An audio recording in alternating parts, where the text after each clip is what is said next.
Voilà, j'ai connu Laurent Gbagbo dans les années 80, quand il était en exil en Europe, essentiellement à Paris, mais il venait souvent aussi à Genève, où je l'ai vu à Paris. Il fait partie de cette génération, cette deuxième génération après l'indépendance de jeunes révolutionnaires africains comme Landing Savané à Dakar, comme Arba Diallo à Dori, qui sera le Burkina Faso ensuite. Et c'était des jeunes intellectuels qui avaient fait leurs études en France. Et Gbagbo était un historien, a fait des très très bonnes études, était extraordinairement cultivé évidemment. Landing Savané, Arba Diallo et Gbagbo, c'était les trois jeunes révolutionnaires marqués par les idées de mai 68. Et je l'ai connu à un double titre. D'abord, je l'ai connu par Arba Diallo, qui était son ami intime. Arba Diallo qui est mort maintenant, mais qui sera secrétaire général de la LIPAD. Laurent Gbagbo a créé le Front patriotique ivoirien et Arba Diallo a créé la LIPAD, qui était dans la région, donc qui était la Haute-Volta à l'époque, dans la même région, le deuxième mouvement révolutionnaire de gauche qui avait rompu avec la vieille social-démocratie, etc. Arba Diallo, qui sera finalement ministre des Affaires étrangères de Sankara, qui a survécu au putsch, qui était ensuite secrétaire général de la Convention contre la désertification, donc un autre très haut fonctionnaire des Nations Unies, et qui maintenant, malheureusement, est décédé juste avant la chute de Campore. Autrement, Arba Diallo serait maintenant président du Burkina Faso. Donc je l'ai connu chez Arba, qui était l'ami le plus intime de Gbagbo. J'ai connu Simone et Laurent. Et ensuite, je l'ai connu et je l'ai croisé, et puis c'est là on s'est vu d'une façon plus organisée, plus régulièrement, quand le FPI, le Front patriotique ivoirien, a obtenu, grâce à Willy Brandt, le statut d'observateur à l'Internationale socialiste. Et au conseil exécutif de l'Internationale socialiste, où moi je représentais, j'étais là, j'étais député de Genève au Parlement fédéral socialiste et j'étais le représentant du Parti socialiste suisse au conseil exécutif, donc au congrès du conseil exécutif, au congrès de l'Internationale socialiste, j'ai régulièrement revu Laurent. Et je me souviens, un jour, 80, c'est juste avant la mort de Willy Brandt qui était 16 ans durant président de l'Internationale socialiste, une figure extraordinaire qui connaissait rien à l'Afrique, rien au tiers-monde, parce que c'était un homme né dans le prolétariat allemand. À 18 ans, il était combattant dans la guerre civile espagnole du côté des Républicains. Ensuite, il a choisi l'exil, enfin, il s'est enfui pour échapper au nazisme, et il a lutté dans l'uniforme norvégienne contre l'occupation allemande de Norvège. C'était vraiment un homme d'une détermination, d'une pureté de caractère et d'une dimension internationaliste formidable, de Willy Brandt. Alors malgré son ethnocentrisme allemand, vierge de toute connaissance du tiers-monde, c'est lui qui a ouvert l'Internationale socialiste, qui était une affaire purement européenne, était fondée en 1864, 28 septembre 1964, par Karl Marx. C'était le premier secrétaire général. Enfin, c'est des syndicats anglais qui ont fondé, mais enfin, Karl Marx est le premier secrétaire général de la première internationale, qui après la Commune de Paris est devenue la deuxième. Bref, Willy Brandt, président de la deuxième internationale socialiste pendant 16 ans, a décidé, avec l'appui bien sûr d'une majorité du bureau, d'ouvrir l'internationale au mouvement de libération et aux partis politiques d'Amérique latine, Front sandiniste, Front Farabundo Martí de Salvador, etc., et à l'Afrique.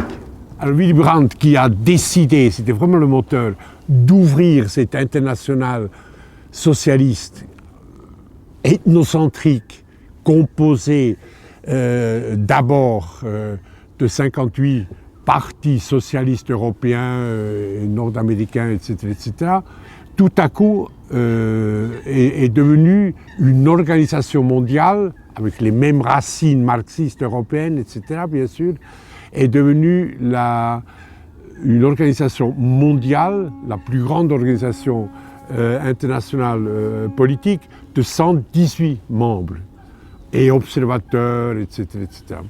Et un de ces membres, avec statut d'observateur, mais destiné à être membre ensuite, était le FPI. Et je me souviens très bien de la première rencontre entre Willy Brandt et Laurent Gbagbo, parce qu'il voulait connaître le nouveau délégué.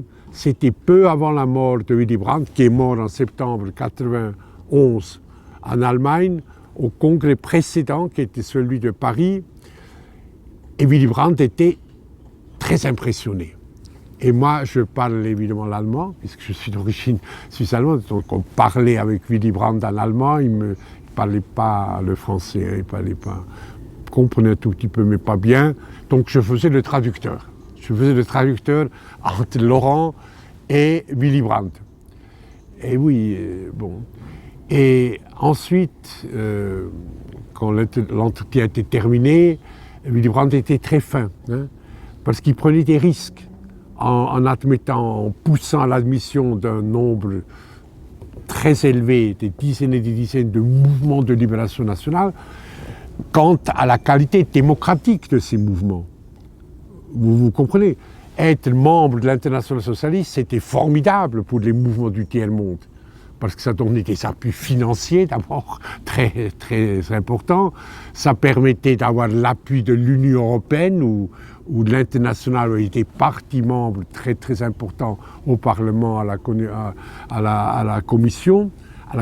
Donc c'est évident qu'il y avait beaucoup de mouvements qui voulaient être, le FPLP érythréen, etc., qui voulaient être membres de l'Internationale. Mais l'Internationale avait un problème, elle voulait l'universalité, mais en même temps, il fallait garantir, il fallait être sûr que ces mouvements-là n'étaient pas des mouvements pas terroristes, de toute façon, ça on s'en est su, autocratiques.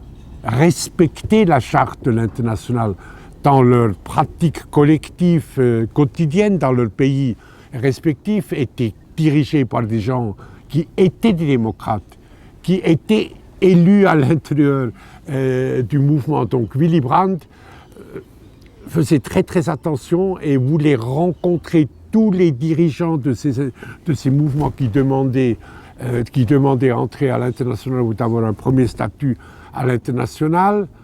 Et une fois qu'ils étaient admis, il leur donne une solidarité totale. Les sandinistes du Nicaragua, je prends un exemple, 82-83, quand le gouvernement Reagan, le président Reagan, voulait envahir Managua, comme il l'avait fait avec la grenade, voulait envahir pour chasser les sandinistes qu'il accusait de créer un deuxième Cuba, etc. Willy Brandt, avec une délégation, j'étais un tout petit, hein, je n'avais rien à dire, mais avec Kreisky et Willy Brandt, les deux ont dirigé une délégation. On est allé à Washington. Et Willy Brandt est allé parler à Reagan, a dit, écoutez, si vous envahissez le Nicaragua, si vous détruisez militairement le mouvement sandiniste, qui a un statut d'observateur à l'international socialiste, nous, international socialiste, on va aller dans la rue. Et les rues d'Europe vont être remplies, comme du temps du Vietnam, de manifestants qui vous dénoncent. Et il a sauvé la survie du Front sandiniste de libération nationale et du gouvernement à l'époque. Willy Brandt. Vous voyez, Willy Brandt était un type dont la solidarité, une fois qu'elle était acquise, était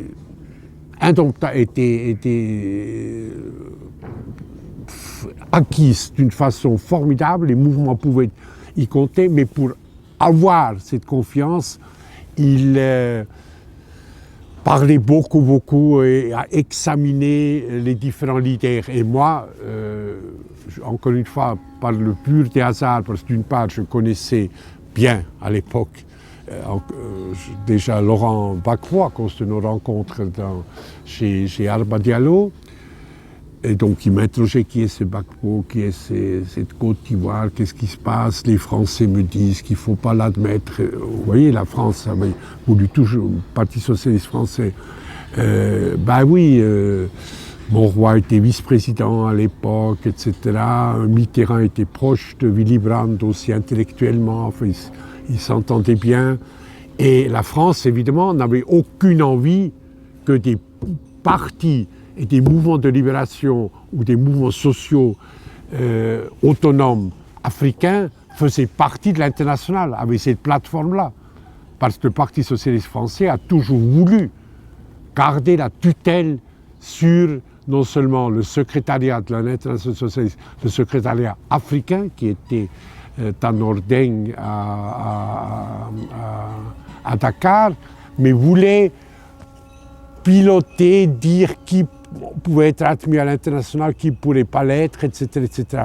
Et Willy Brandt sentait intuitivement qu'il avait une dimension néocoloniale dans cette volonté de contrôle des admissions par le Parti socialiste français. Donc il s'est adressé par hasard, enfin j'étais vraiment à moi qui était jeune à l'époque, et à Pierre Joly, à quelques autres, mais enfin à moi, puisque m'a dit qui est ce Gbagbo, tu le connais, il vient d'où, etc. Là, évidemment, et ensuite, quand la rencontre ou l'examen a eu lieu, enfin très civilisé évidemment, c'était dans un grand hôtel parisien, un matin, après le petit déjeuner, où j'étais l'interprète entre Laurent Gbagbo et Willy Brandt, j'ai senti tout de suite que Willy Brandt était impressionné. Parce que Gbagbo, évidemment, d'abord, comme historien, il savait ce que c'était l'international. Je veux dire, il avait une connaissance intime des luttes ouvrières, sociales, révolutionnaires du continent africain. Il savait aussi de quel mouvement, de quel processus, de quelle histoire Willy Brandt était le produit, et ça s'est très très bien passé. Et Willy Brandt était très impressionné. Il me l'a dit.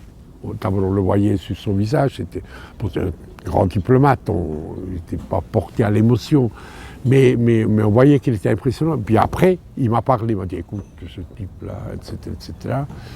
Et il y avait un moment où je sentais que c'était bon, parce que j'étais un peu inquiet, comment la rencontre va se faire, parce que parfois l'alchimie entre les deux se fait jamais. L'un est arrogant et l'autre blessé ou n'importe quoi. Enfin, j'étais un peu inquiet. Et je me souviens très bien, Laurent, ils étaient 3. Et 2 de ses camarades sont partis. Et Willy Brandt s'est comme ça un peu adossé à son siège, on conversait un café, et il m'a dit « Du der Genosse Gbagbo, der ist in Ordnung ». Quand il me dit « le camarade Gbagbo, c'est un type bien ». Quand il a dit « le camarade Gbagbo », j'ai compris que c'était gagné. Vous comprenez? Que c'était gagné. Et si Willy Brandt n'était pas mort en 91, et si au moment de la prise du pouvoir du coup d'État de 2002, Willy Brandt avait été là, ça ne se serait pas passé comme ça. Il aurait eu toute l'internationale avec lui, Laurent. Et d'ailleurs, c'était l'une de mes questions plutôt vers la fin, mais je vais la poser maintenant. Alors, qu'est-ce que vous pensez du fait qu'après le Parti l'international socialiste a rechassé le FPI? C'est la puissance. Aujourd'hui, l'international socialiste, c'est plus rien. C'est un club. C'est Papandréou, le grec, qui a 4% d'électeurs, qui est un gentil type, je sais pas, rien contre, qui était président. Avant, après Willy Brandt, il y avait encore un grand président qui était Guy Terres. Qui était le Premier ministre du Portugal, socialiste du Portugal, ensuite haut commissaire pour les réfugiés des Nations Unies, Guy Terres, qui heureusement est en vie, qui est là. Ça, c'était encore un grand président. Mais déjà, la présidence Mauroy, tout ça, c'était pas... Enfin, rien contre le Mauroy, c'est un homme bien, c'est un vrai socialiste. Mais enfin, il y avait... Après Willy Brandt, il y avait une seule personnalité à la présidence, donc Guy Terres, qui avait le coffre, qui avait le format, qui était capable de penser universellement et en même temps imposer l'exigence démocratique aux différents États membres et de résister aux différentes raisons d'État, parce que c'est difficile, quand un parti socialiste est au pouvoir, d'appeler à son esprit socialiste, puisqu'il est imprégné et au service de la raison de son État. Et la déréliction aujourd'hui de l'internationale socialiste, Felipe González dit toujours c'est une agence de voyage. C'est devenu une agence de voyage. Bon, c'est vrai, on se réunit tout le temps à Sao Paulo, au Brésil, à Tokyo, etc. Mais il n'y a plus d'identité, il n'y a plus de... c'est plus une force historique, politique, unifiée, importante, fidèle à des principes, désireux de réaliser des changements structurels fondamentaux. Elle était importante au moment de la chute du franquisme, de la chute du fascisme portugais, où l'international a réellement financé, créé, rendu possible la naissance du PSOE en Espagne, du Parti socialiste de Mario Soares, un type magnifique aussi, au Portugal, je veux dire. Là, sur terre européenne, ils ont fait le travail. Mais ensuite est venue cette déréliction effrayante, et le FPI, évidemment, c'était l'époque Brandt, c'était l'époque de l'universalité, c'était l'époque de la solidarité internationale. Et dès qu'ils ont pu, l'appareil socialiste français a évidemment éliminé, réprimé, marginalisé le FPI. C'est concentré sur le Parti socialiste sénégalais, corrompu jusqu'à l'os, mais tous les autres mouvements, même ceux d'Amérique centrale, ont été marginalisés. Voilà.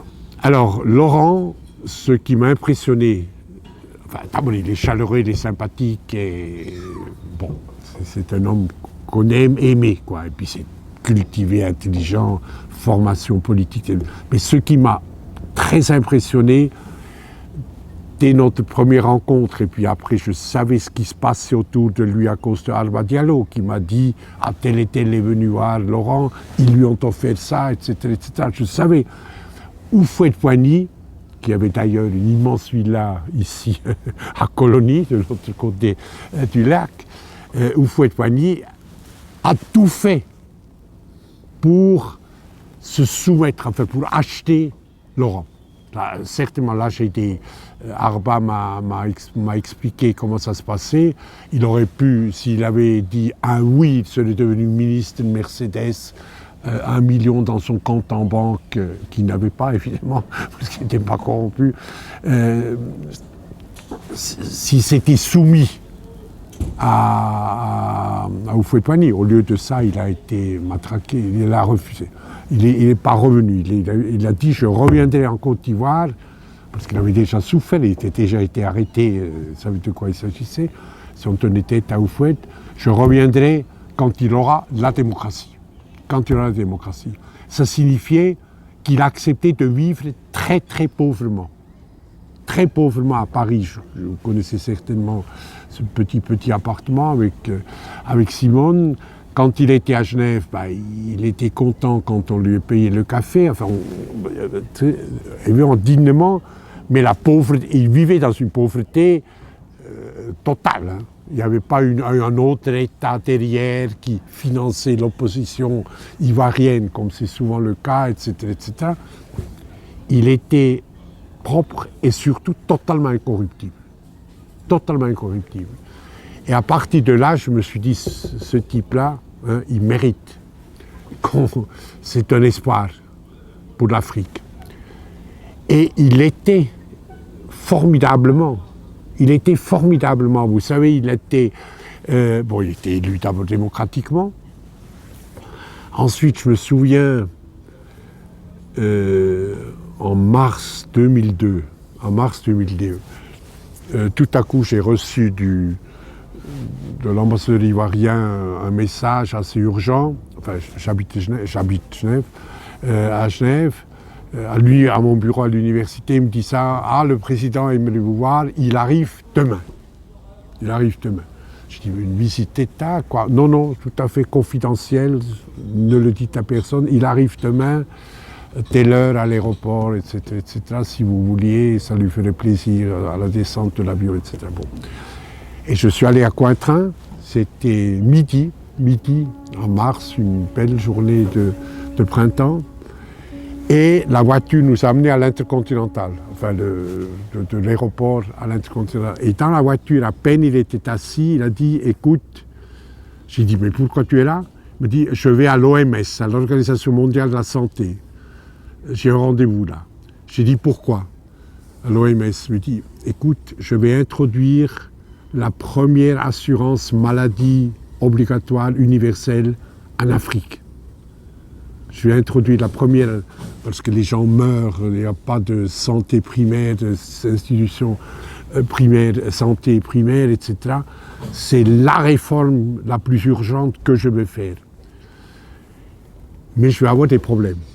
Parce qu'affronter les trusts pharmaceutiques français, hein, qui dominent totalement en Afrique les systèmes de santé à des prix invraisemblables que les riches peuvent payer, hein, et qui sont largement responsables par leur position de monopole, qui s'orientent uniquement au pouvoir d'achat, de la dérédiction de la plupart des systèmes de santé en Afrique, qui donnent naissance à Ebola, etc., et qu'il faut mourir, et qui laissent mourir des millions de personnes qui, avec un système de santé, je parle maintenant des 54 pays africains, je ne parle pas seulement de la Côte d'Ivoire, mais lui, il voulait faire cette assurance.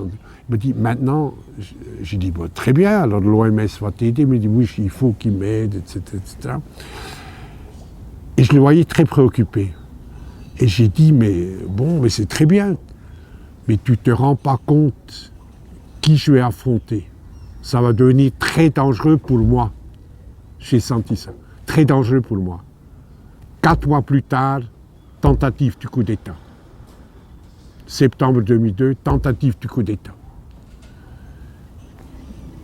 Et d'où est-ce qu'elle est venue, la tentative? De la Côte d'Ivoire, enfin, l'arrière-base des tueurs là qu'on appelle maintenant les Comson, enfin les commandants de zone, ils ont pris ce titre après. Les tueurs là, les putschistes, c'était la Côte d'Ivoire,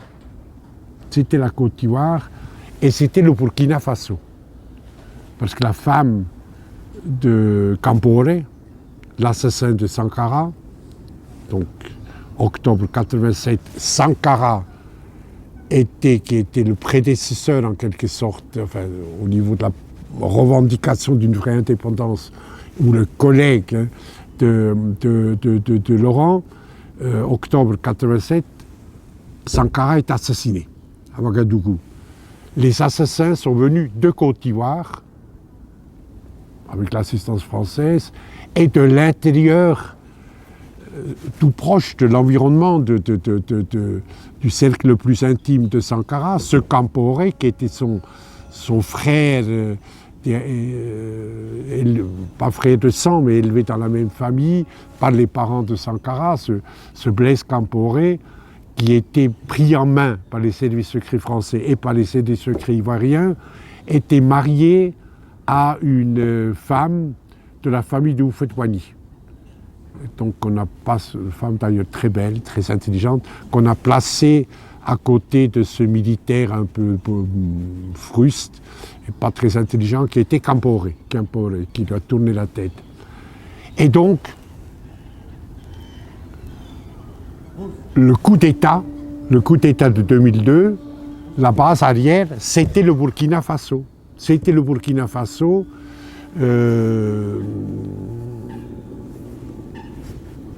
dirigé cette fois-ci par l'assassin de Sankara, qui lui-même était très lié, je suis prudent, je ne fais pas de procès sur le dos, était très lié, très dépendant des services secrets français. Des services secrets français. À partir de 2002, cette prophétie que je n'ai pas compris en mars, quand il m'a dit « Ouh là là, maintenant les ennuis vont commencer, maintenant ça va être dangereux pour nous, ça va être dangereux pour nous ». Alors qu'il me parlait d'une assurance maladie, je me suis dit « Mais enfin, il ne parle pas d'un coup d'État à l'Élysée, enfin il me parle d'une assurance maladie, pourquoi ce serait dangereux ?» Puis j'ai compris après, là il a commencé à toucher, il a touché des intérêts financiers absolument dominants dans toute l'Afrique occidentale. Et s'il avait réussi à instaurer une sécurité sociale, un système de santé, le rayonnement aurait été tel que certainement le Mali, le Niger, le Sénégal, etc., les peuples auraient demandé la même chose. Et l'oligarchie des trusts pharmaceutiques, par exemple, le groupe financier, aurait pris un coup et le règne aurait été terminé. Donc, coup d'État, septembre 2002, passe arrière, c'est de là où les putschistes sont partis, passe arrière, Ouagadougou. En décembre 2002, j'ai écrit un article dans Le Monde. On m'avait dit c'est inspiré par Laurent Gbagbo. Non, je suis assez grand pour faire mes analyses tout seul. Un article dans Le Monde que le Parti socialiste français n'a pas toléré.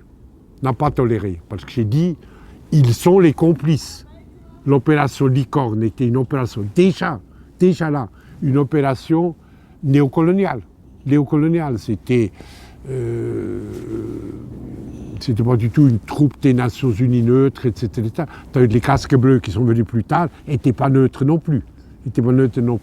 Et j'ai écrit cet article dans Le Monde l'a publié d'une façon assez extensive, avec une amorce en première page. Et là,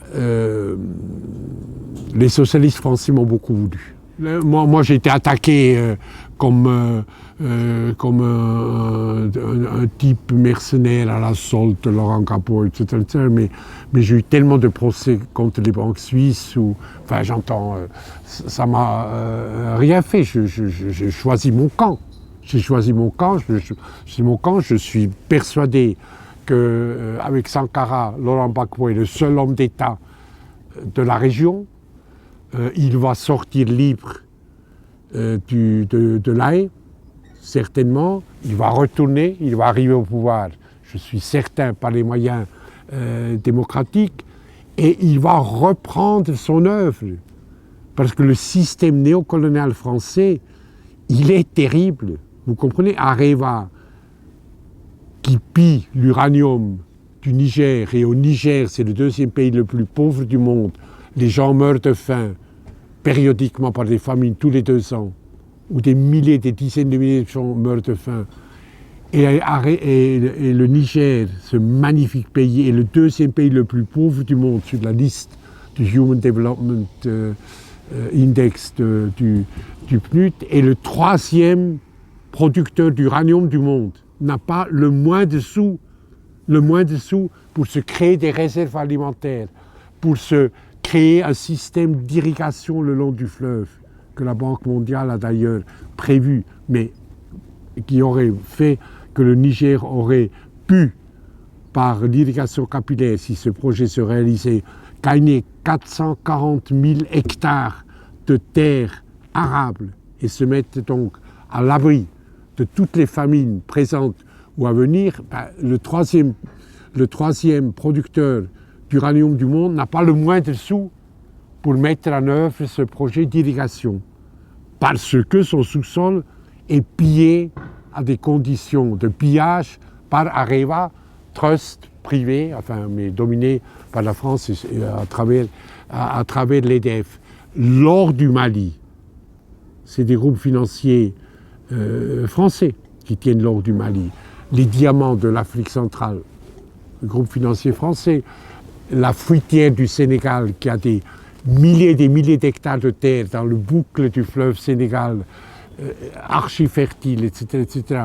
Ce système néocolonial, l'UMP, la droite, la gauche, quiconque est au pouvoir à Paris, ces oligarchies capitalistes françaises dominent totalement la région et ont des mercenaires. Yaya, au Gabon, la dynastie Bongo, c'était laquais des trusts français, d'Elf, de Total. Les Campore, de toute façon, c'était l'assassin de Sankara, c'était un mercenaire français pur et simple. Bon, Youssoufou au Niger, c'est mieux, hein, c'est quelqu'un qui est sur la trace de Sankara, Ibeka, etc. Mais enfin, le système néocolonial est en place. Et les deux seuls qui l'ont rompu, et qui l'ont payé, l'un par la vie, l'autre par le transfert à La Haye, c'est Sankara, 84, 87, 83, 87, c'est assassiné, c'est Thomas Sankara qui a créé l'autonomie alimentaire, qui a créé l'indépendance effective au niveau politique étranger, récupéré la souveraineté, qui a fait la réforme agraire et qui a donné la dignité, la liberté et l'indépendance à ce peuple, à ces peuples magnifiques, les Mossi, les Malinké, etc., les Touaregs, les Peuls, qui peuplent le Burkina Faso. Et le deuxième qui a rompu, qui a tenté de rétablir, d'établir enfin la souveraineté de son pays, la Côte d'Ivoire, l'indépendance, la dignité, le contrôle de ses propres ressources, c'est Laurent Gbagbo. Il l'a payé par un coup d'État avorté, ensuite par le bombardement par le président français, par l'armée française, du palais présidentiel, il faut quand même le faire, hein. Sarkozy qui bombarde le palais présidentiel et la famille Gbagbo d'Abidjan, et ensuite le transfert à La Haye. Et maintenant, inculpation, procès truqué qui ne tient pas la route, devant la Cour pénale internationale. Gbagbo Sankara, c'est deux destins parallèles. Et heureusement que Laurent Gbagbo est vivant, va sortir de La Haye libre, à mon avis, où le procès va se perdre dans les sables mouvants de la juridiction internationale, va sortir libre, va revenir en Côte d'Ivoire, va être élu et continuera son œuvre, et donc l'œuvre de Sankara. Et constitue le fait qu'il vit, qu'il écrit, qu'il travaille, qu'il a les amis qu'il a, enfin vous, moi je suis un tout petit, hein, ce rayonnement qu'il a malgré le fait qu'il soit incarcéré, coupé de la parole publique, eh bien il vit dans la conscience des gens, de millions d'êtres humains qui attendent son retour. C'est pas un mystique irrationnel, c'est pas du tout, mais c'est un rationaliste, formidable, un marxiste, etc. Mais son retour, quand il se produira, va être la continuation, ne peut pas être autrement, de la lutte contre ce système néocolonial qui affame l'Afrique, qui crée d'immenses fortunes dans les poches, sur les comptes de Bolloré, Wilgrain, etc., mais qui, pour les peuples africains, qui sont en attente de la vraie indépendance, constitue évidemment un déni de justice quotidien, ce système néocolonial. L'Afrique noire, donc sud du Sahara jusqu'au cap de Bonne-Espérance, a un taux de sous-nutrition grave et permanente de 35,2%. C'est-à-dire des 800 millions d'Africains noirs, comme on dit, enfin au sud du Sahara subsaharien, des 800 et quelques millions, 35,2% sont gravement et en permanence sous-alimentés. Sur un continent qui regorge de richesses. Des richesses pillées, entre autres par les systèmes néocoloniaux français et par ses mercenaires, monsieur et madame Ouattara, Bongo, etc., par ces mercenaires qui jouent le rôle de laquais, de proconsul résident, hein, de laquais, de mercenaires. Et Laurent Gbagbo est l'espoir du peuple ivoirien, et pas seulement du peuple ivoirien, de tous les peuples d'Afrique occidentale, de cette région, et probablement de tout le continent. Et il risque sa vie si on ne fait pas très attention. Si l'opinion publique internationale ne cite pas souvent son nom, réveille les consciences, il risque sa vie à n'importe quel moment. À La Haye, n'importe où. Comment à La Haye? On pourrait le tuer? Je pense que ceux qui ont le pouvoir réel financier sur cette région du monde savent parfaitement le danger mortel pour eux que constitue la parole libre, démocratique de Laurent Gbagbo. Ils savent que là, ils ont un ennemi qu'ils ne peuvent ni acheter, ni décourager, ni se soumettre. Et même Simone et Charles Blé Goudet. Comment? Aussi Simone et Charles Blé Goudet. Oui, bien sûr, il y a ceux qui sont dans le sillon. Bien sûr, je dis Laurent, mais c'est le FPI, c'est Simone, c'est que ma femme d'ailleurs a bien connu aussi, c'est Blé Goudet, etc. Bah, le FPI, il vit. Qu'est-ce que vous pensez du fait qu'il n'y a aucune victime des réfugiés ni de massacre du Douekoué à la CPI maintenant? C'est un scandale absolu du procureur du CPI. Les massacres dans l'Ouest, sur la frontière Libéria, etc. Des massacres effrayants qui sont documentés. Je veux dire, il ne s'agit pas de savoir, on ne sait pas très bien. Des massacres effrayants. Les crimes de ces commandants de zone, ces Comson, hein, qui maintenant sont intégrés avec des grades de colonel, de généraux dans l'armée nationale, l'impunité de ces tueurs qui ont amené au pouvoir Ouattara, ancien directeur du Fonds monétaire international, concepteur des programmes d'ajustement structurel, qui ont tué des milliers de personnes sur le continent africain, eh bien cette impunité est totalement intolérable et décrédibilise la Cour internationale de justice de La Haye. Le commissaire des droits de l'homme, ils font quelque chose? Non. Pourquoi? Parce que, là je suis prudent, parce que je suis membre du comité consultatif maintenant du Conseil des droits de l'homme. L'influence sur les institutions internationales, et notamment sur le Conseil des droits de l'homme, des États-Unis d'Amérique, du gouvernement français, quelques autres gouvernements, est très forte. Et paralyse le Conseil souvent. Dans l'affaire de la Côte d'Ivoire, c'est un exemple, je pourrais donner d'autres exemples, je ne les donne pas.